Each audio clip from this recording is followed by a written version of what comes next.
on WRNN.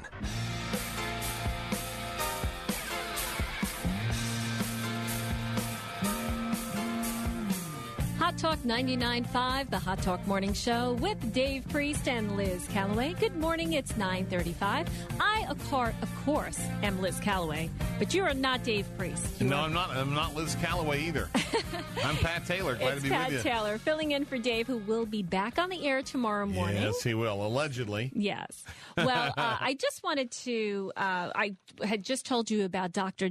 Donna Stoneham, who I've been talking to about her book called The Thriver's Edge, 7 Keys to Transform the Way You Live, Love, and Lead. It talks about unleashing your power to thrive in life and leadership. So I invited her on the air because I bet you it's some information that many of you out there would probably be able to use. What do you think about that, Dr. Stoneham? Hi, Liz. How are you this morning? Good. I think that you're exactly right on there. I think that most of us would love to learn how to thrive and to do it more gracefully. Well, and I really enjoyed our conversation the other day, and we started to get deep into things, and I said, wait, save it for the show. So you wrote this book to help people. It's a self-help book, is it? To help people realize their potential? Yes, and I would say it's really more. I call it a transformational primer for life and leadership, because it's a book that requires you to really reflect and look deeply at your values and how you see life, how you behave in life, and is there alignment there with who you are and who you want to be in the world. Now, the one topic that really rings in my head is seizing the reins from your inner critic, because oftentimes we self-sabotage, we are our worst critic, and it really prevents us from doing the things that we could be doing. Absolutely, Liz. And we our inner critic is actually something that we were born with. Or that was at least solidified in us by our parents and others to help keep us safe. But the problem is, as we get older, it loses its usefulness. So it's a thing that kept us from running out in the street and getting run over when we were little, but it's not so helpful when it's constantly haranguing us and critiquing us as we go through the world in our day-to-day lives. So what are some of the things? Learning how to manage it versus it managing you is a real skill and a mastery that's required to thrive. Now, why do you suppose, Doctor, that some people have this innate ability to always see the glass, proverbially speaking, half full, and others, no matter how good their lot in life might be, they always see it half empty? I mean, I know people who are quite successful that they just never seem to be happy with where their lot in life is, and people who are, in my humble opinion, are really struggling mightily that seem to have not a care in the world. Absolutely. And I think that what's important about that is understanding that I think our values are mixed up, for one thing. We're not really paying attention, a lot of us, to what's most important. And I think that there are some studies that are out that tell us that this notion of what we call positivity, or actually being able to see things through a more positive lens, is really what helps create happiness. And, what's interesting is that in this country, I think particularly, we equate making money and success with being happy. Mm-hmm. And in actuality, only 24% of adults in the U.S. believe that we're thriving. In the world believe we're thriving, and 56% in the U.S. And we've tripled our GNP since 1960. So it's not about the money. We're only 17th place in happiness. Wow. Well, that's, it's actually Hillary Clinton's daughter, Chelsea Clinton. Yes. She just came out and said that just the other day. She was saying that, and meanwhile, her and her husband, they make millions of dollars, and she says, it's not about the money. I wanted to be involved in philanthropy, and she wanted to see, she said she never looked at the money. So that could be, if money doesn't make you happy. Most people know that it doesn't. But what are some of the things that we can do to quiet down that inner critic? So there are several different strategies, and I think one of the most important things to to do is to begin to listen. We all have an inner critic, and we also have an inner champion. Mm. So there's that part of us inside who really believes in our best and wants us to be successful and wants us to live a happy life and thrive.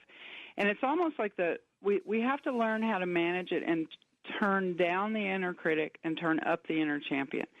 So one of the ways to do that is to really begin a gratitude practice and to appreciate what's working well in your life, and to just take one thing that you appreciate and really focus on that every day. There's been studies that have been shown that if you focus on what you're grateful for, you actually can't be anxious. So it really is gratitude is really an antidote to anxiety, and that's what the inner critic is so good at creating in most of us. Now, you also talk about something called the thumbs up approach. What exactly is that? So I think that's really being able to pay attention to what not only you're doing well, but what others around you are doing well. So it gets back to this notion of positivity and how do we pay attention to and tune into what we see that has value and meaning and what others are doing well, particularly children and people that we work with. It's that little bit of appreciation that really makes a difference. All right. And another aspect of it that really made me interested in this topic is we are in this area. There are a lot of people that are transplanted here.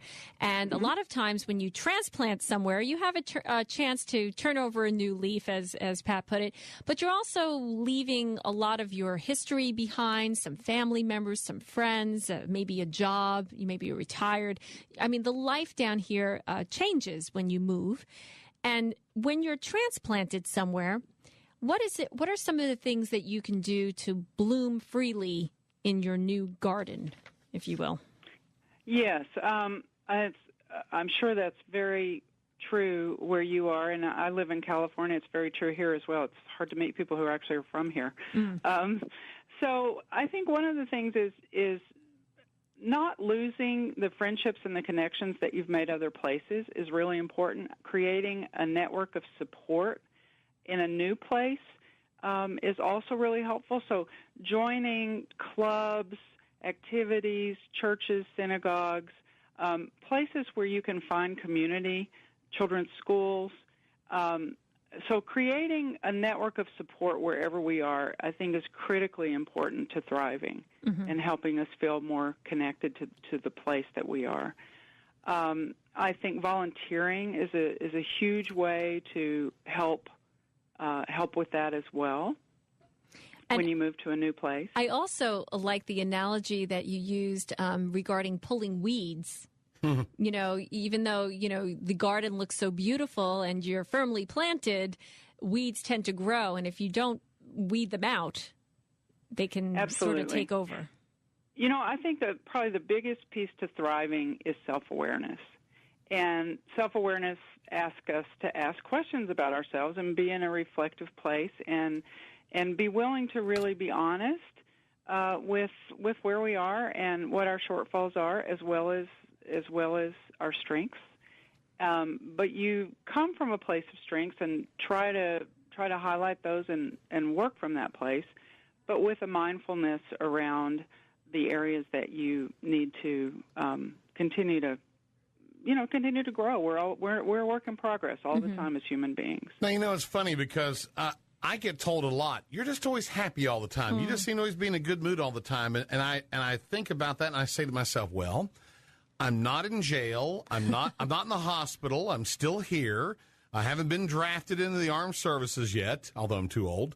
But in the bigger picture, tell me if you think I'm right about this. It seems like the majority of people, once they hit about 27, 28, they stop to continue to grow. When I say grow, I mean to learn and explore and try new things and do different things, and they become very stagnant. And I think part of thriving is continuing, because I'm getting ready to turn 54, and I still think like I'm 22, 23, and I think a lot of people that do thrive do have that commonality. Am I right?